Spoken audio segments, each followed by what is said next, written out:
आज माझा मुलगा 34 वर्षाचा मुलगा आहे, त्या प्रसंगानंतर आजतागायत तो विकार, तो त्रास माझ्या मुलाला पुन्हा कधीही झाला नाही। ही सर्वच्या सर्व साईबाबांची कृपा आहे। कारण केवळ औषधानं माणूस बरा होऊ शकत नाही, त्याला तेवढीच परमेश्वराची साथ असावी लागते। साई अमुचे दैवत, साई अमुचे दैवत, साई अमुचे दैवत। चलो साई की ओर। मी रोहिणी खतकर, राहणार सांगली, पश्चिम महाराष्ट्र। मी एक निस्सीम साई भक्त आहे। 1995 सालापासून साईबाबांनी आपल्या सहवासात मला ठेवून घेतलेलं आहे। अशी वाटचाल करता करता मला खूप चांगले अनुभव बाबांचे आलेले आहेत, ते मी सर्व साई भक्तांना सांगू इच्छिते। पहिला अनुभव असा आहे की जेव्हा स्वाईन फ्लू पसरला होता तेव्हा माझी मुलगी स्वाईन फ्लूनी आजारी होण्याची शक्यता होती। डॉक्टरना निदान होत नव्हते आणि कंडिशन क्रिटिकल झाली होती। शेवटी तिला मी सांगलीत राहते, मुलगी बाहेर परगावी दिलेली आहे। मग तिला इकडे सांगलीला आणली आणि मी त्या दिवशी बाबांना साकडं घातलं की बाबा, माझ्या लेकीला जे काही झालं आहे त्याचं निदान होऊ दे, व्यवस्थित औषध पाणी होऊ दे, ती बरी होऊ दे, तुझं मी पारायण करते। आणि खरोखर बाबांचा कृपा आशीर्वादानं आमच्या डॉक्टरना सांगलीच्या लेकीच्या ह्याचं आरोग्याचं निदान झालं आणि त्यांच्या उपचारानं मुलगी बरी झाली आठवड्यामध्ये। मग त्यानंतर महिना गेल्यानंतर मी साईबाबांना बोलले होते की मी तिला महिना पूर्ण होऊ दे, पुन्हा काही उद्भवू नये, मग मी पुन्हा तुमचं पारायण करेन। आणि त्याप्रमाणे मी पारायण पूर्ण केलं। खूप मुलीच्या मुली म्हणजे माझ्या नाती खूप लहान होत्या, सगळंच अडचणीचं होऊन बसलं होतं, पण एवढ्या मोठ्या जीवघेण्या प्रसंगातून मला बाबांनीच तारलं, हा माझा पूर्ण विश्वास आहे। स्वतः मी आज जी इथे बोलती आहे, दिसती आहे, त्याला कारणीभूत श्री साई आहेत। माझ्यावरही गेल्या 14 वर्षापूर्वी अत्यंत वाईट परिस्थिती आली होती, तेव्हा बाबांनीच मला या सगळ्या धोक्यातून मानसिक बळकटी देऊन बाहेर काढलेलं आहे। आणि आज पावलोपावलीसुद्धा बाबाच मला तारतात। ह्याच्यापेक्षा सुद्धा महत्त्वाचं म्हणजे माझ्या घराजवळ साई मंदिर आहे, तिथे मी गेले 15 वर्ष माध्यान्ह आरतीची सेवा करत होते। आता सध्या नाही करत आहे, पण करत होते। तर तिथल्या ज्या संचालिका होत्या त्यांना वाटायचं की बाबांच्या उत्सवामध्ये कुणीतरी एक साईंची पदं म्हणावीत। आणि साईंची पदं इतर लोक भजन गातात, ते इतर गातात, पण याच्यामध्ये साईंचं नसतं, तर फक्त साईंची भजन कुणीतरी गावीत। आणि हे त्या मॅडम माझ्याजवळ बोललेल्या होत्या आणि असं त्या बोलल्या आणि काय कोण जाणे प्रेरणा दिली बाबांनी। आणि प्रेरणा दिल्यानंतर एका मागोमाग एक 20 ते 25 पदं मला बाबांची सुचली, त्यांना चाली लावल्या, त्याला इतर भक्तांना गोळा केलं आणि त्याच्यावर आम्ही भजन मालिका बसवली। त्यातील एक पद मी नंतर सादर करेनच छोटंसं। आणि ही बाबांचीच कृपा आहे माझ्यावर। असे अनेक प्रसंग येतात। आता गेली 10 वर्ष मी शिर्डीला येते। कालचाच अनुभव, प्रथमच शिर्डीला मला एकटीला यावं लागलं, जरा बाहेर राहायची सोय करावी लागली। मला प्रश्न पडला होता की कुणाला विचारू, पण तेव्हासुद्धा बाबांनी सहकार्य अशा रूपानं केलं, एक अनोळखी व्यक्ती समोर आली आणि तिने अत्यंत व्यवस्थित ठिकाणी, एका बाई माणसाला व्यवस्थित होईल असं ठिकाण त्यांनी मला राहण्यासाठी उपलब्ध करून दिलं। ही सर्व साईबाबांची कृपा। आज जे काय आहे, जसं काय आहे, समाधानात आहे, सुखदुःखात आहे, जे काही आहे ते श्री साई माझ्या पाठीशी खंबीरपणे उभे राहून पूर्ण करतात। आणि ही माझी पूर्णपणे श्रद्धा आहे बाबांवर की शेवटपर्यंत, अंतिम श्वासापर्यंत साईबाबा माझ्यासोबत राहतील। असे अनेक आयुष्यात प्रसंग होऊन गेले की असे पावलोपावली प्रसंग आहेत, सगळे नाही सांगू शकत मी, पण अगदी एक छोटासाच म्हणून प्रसंग सांगते। एखादी इच्छा माझ्या मनामध्ये तीव्र निर्माण झाली आणि त्यावेळेला ती पूर्ण करणं मला जर शक्य नसेल, तर ती इच्छा कुठल्या तरी रूपानं 1-2 दिवसात साईबाबा पूर्ण करतात। म्हणजे केवळ इच्छा पूर्ण करतात म्हणून साईबाबा माझे असं नाही, पण म्हणजे आध्यात्मिक ह्याच्यामध्ये सुद्धा साईबाबांनी मला खूप प्रगती पथावर नेलेलं आहे। मला चांगलं वाईट, योग्य अयोग्य आता चांगलं कळू लागलेलं आहे। ही सर्व श्री साईंचीच कृपा आहे। मी अनेक पदं लिहिली, असं मी मगाशीच बोलले, जवळजवळ 25 पदं लिहिलेली आहेत, त्यांना चाली पण सुंदर लावलेल्या आहेत। त्यातील एकच पद मी आपलं बाबांची सेवा म्हणून त्यांना डेडिकेट करू इच्छिते। ते मी पद म्हणून दाखवते साई आमुचे दैवत, साई आमुचे दैवत, त्यांना घालू दंडवत, घालू दंडवत,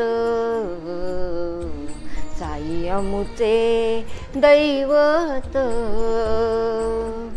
साईनाथ योगी करुण मूर्ती, चैतन्याची सजीव मूर्ती. साईनाथ योगी करुण मूर्ती, चैतन्याची सजीव मूर्ती, त्यांना घालू दंडवत, घालू दंडवत, साई आमुचे दैवत, साई आमुचे दैवत. साईनाथ बाबा दया सागर, भक्तारक्षी आशिष देऊन. साईनाथ बाबा दया सागर, भक्तारक्षी आशिष देऊन, त्यांना घालू दंडवत, साई आमुचे दैवत, साई आमुचे दैवत, साई आमुचे दैवत. सद्गुरू साईनाथ महाराज की जय. आमच्या सांगलीमध्ये प्रसिद्ध गणपती मंदिर आहे. तिथे मागे साई समर्थांचा मठ आहे. गणपती मंदिरात गेले की मी सगळ्या संतांना एकच मानते, कुठल्याही संतांमध्ये भेदभाव मी करत नाही. कारण मला हे एक तत्त्व कळलेलं आहे की सगळ्या संतांचं एकच म्हणणं असतं की तुम्ही मनुष्य जन्म घेतलेला आहे, नुसतंच खाना पिना सोना मजा करना एवढंच करू नका, तर परमेश्वरापर्यंत जायचा काहीतरी मार्ग शोधा, आणि हे काम संतच करू शकतात. त्यामुळे मी सगळ्या संतांना एकच मानते. तर स्वामी समर्थांच्या मठामध्ये मी अशीच दर्शनाला गेले होते. तिथे एक गृहस्थ बसले होते. छबी अशी बाबांसारखीच अगदी वयस्कर असलेली अशी त्या माणसाची छबी होती. एक सेकंद मला स्ट्राईक झालं की हे तर बाबा तर नसतील असं स्ट्राईक झालं. पण म्हटलं आपण एवढे लहान, बाबा आपल्याला कसे भेटतील, म्हणून मी ती गोष्ट मनातून काढून टाकायचा प्रयत्न केला. तर त्या माणसासमोर एक बाई बसल्या होत्या आणि बाई त्यांना प्रश्न विचारत होत्या आणि तो माणूस हिंदीमध्ये बोलत होता आणि या बाईंना ते समजत नव्हतं. मग त्या बाई काय म्हटल्या की ते हिंदीमध्ये बोलतात, मला नाही समजत आहे, तुम्ही मला सांगता का, मी त्यांना एक प्रश्न विचारला आहे. तर मग मी त्या माणसांजवळ गेले आणि त्यांना नमस्कार केला. ते वयोवृद्ध होते, त्यांना नमस्कार केला. त्यांना म्हटलं की ह्यांना मी एक माणुसकी म्हणून मदत करू इच्छिते, मी सांगू का. तर ते काही बोलले नाहीत, पण नकार पण दिला नाही. म्हणून मी ते जे बोलतील ते या बाईंना मी सांगत होते, त्यांच्या प्रश्नांची उत्तरं ते देत होते. तर शेवटी त्यांनी मला प्रश्न केला की तुम कहाँ तक मेरे साथ आओगी, असं त्या माणसाने मला विचारलं. तर नाही मी म्हटलं की मला नाही तुमच्या बरोबर येता येणार, पण म्हटलं शिर्डीच्या साईबाबांची मी पूर्ण भक्त आहे, म्हटलं ते ज्या मार्गाने दाखवतील तिथे मी जाईन.